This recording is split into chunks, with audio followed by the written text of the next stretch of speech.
था इंसान इंसान को गोली मार देगा।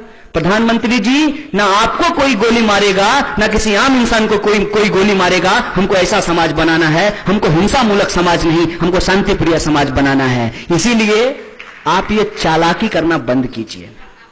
ऐसा नहीं होता है कि हमारे घर में चोरी हो गई हो और थानेदार के पास हम रिपोर्ट लिखाने जाए तो थानेदार गांव में आकर के कहे कि आप इनके घर में चोरी मत कीजिए, हमारे घर में चोरी कर लीजिए। यह काम थानेदार का नहीं होता है।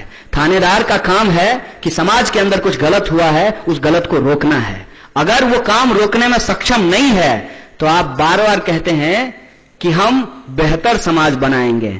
बेहतर समाज बेहतर नैतिक मूल्यों से बनता है। अगर आप अपने आप को इस देश का सबसे बेहतर नेता बनाना चाहते हैं तो लीजिए जिम्मेवारी लाल बहादुर शास्त्री की तरह। जब वो रेल मंत्री थे, रेल की दुर्घटना होने पर इस्तीफा दे दिया था। अगर आपसे देश नहीं संभल रहा है, अगर गौ रक्षकों के नाम पे दलितों की हत्या की जा रही है, मुसलमानों को मारा जा रहा है, कश्मीरियों को मारा जा रहा है, दीजिए इस्तीफा। ये एक नैतिकता का सवाल है। ये मैं सवाल आपसे खड़ा करना चाहता हूं। और जब ये सवाल आपसे पूछा जाता है तो आप कहते हैं कि विद्यार्थियों को राजनीति नहीं करना चाहिए। सही बात है, हम राजनीति करने के लिए यहां नहीं हैं।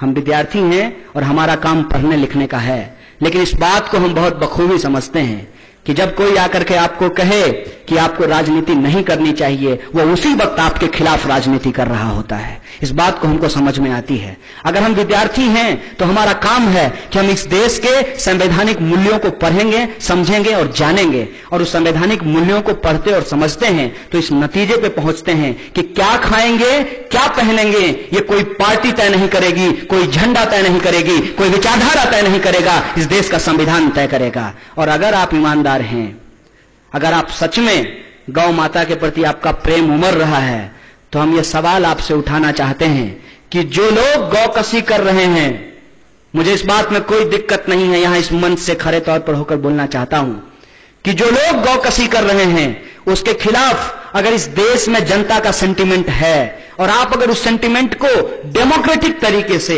जमहूरियत की बुनियाद पे एड्रेस करना चाहते हैं तो आप एक सर्वे कराइए, पूछिए हिंदुस्तान के लोगों से कि गौकशी होनी चाहिए कि नहीं होनी चाहिए। अगर हिंदुस्तान के लोग कहते हैं कि गौकशी नहीं होनी चाहिए, बैन लगाइए, चाहे वो हिंदू हो या मुसलमान हो, तमाम जो बूचड़ खाने हैं उसको बंद कीजिए। ये सवाल मैं आपसे पूछना चाहता हूं। लेकिन हमको मालूम है कि इस देश में होता क्या है।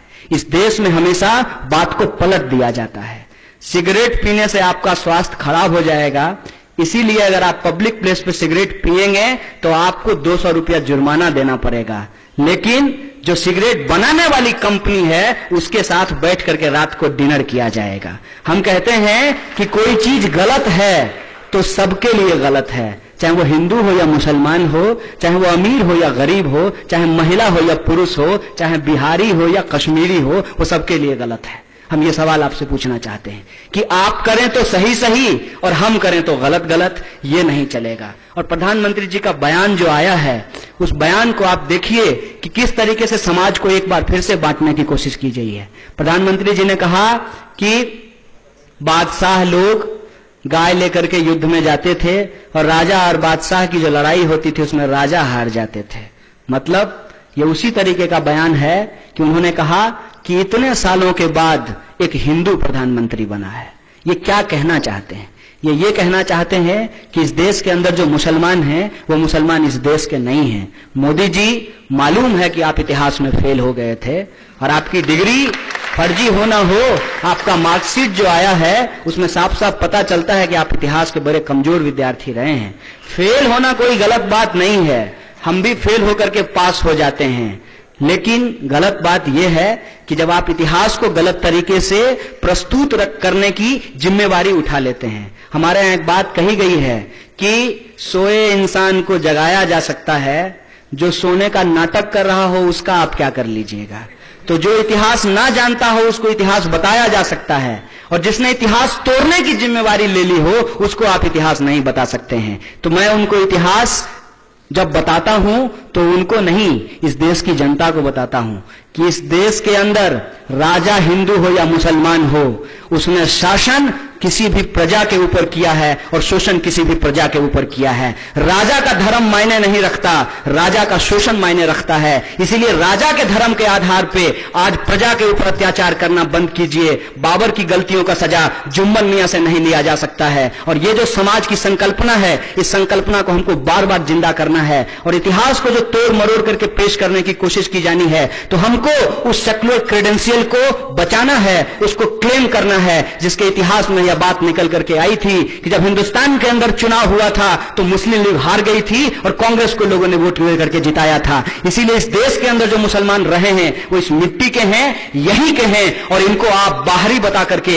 इनके खिलाफ राजनीति बंद कर कीजिए। और जो आतंकवाद का हवा खड़ा करके निर्दोष लोगों को जेलों में ठूसा जा रहा है, यह करना बंद कर दीजिए। हमारे सामने अगर सबसे बड़ा चैलेंज है तो वो भूखमरी और गरीबी का चैलेंज है। हमारे सामने अगर सबसे बड़ा चैलेंज है तो समाज के अंदर गैर बराबरी का चैलेंज है, और उसके खिलाफ हम एकजुट होकर के खड़े हो जाएंगे। जहां तक मसला है मांस का खाने या ना खाने का, मांस को प्रोड्यूस करने और ना करने का, इसका फैसला इस देश की संसद करेगी, इस देश की विधानसभा करेगी। यह तय नागपुर के संघ कार्यालय में नहीं होगा। अगर यह होगा तो देश के संविधान के हिसाब से होगा, मनुस्मृति के हिसाब से नहीं होगा। इन्हीं शब्दों के साथ आप तमाम लोगों को एक बार पुनः शुक्रिया अदा करते हुए अपनी बात को खत्म करना चाहता हूं। शुक्रिया। इनकलाब जिंदाबाद।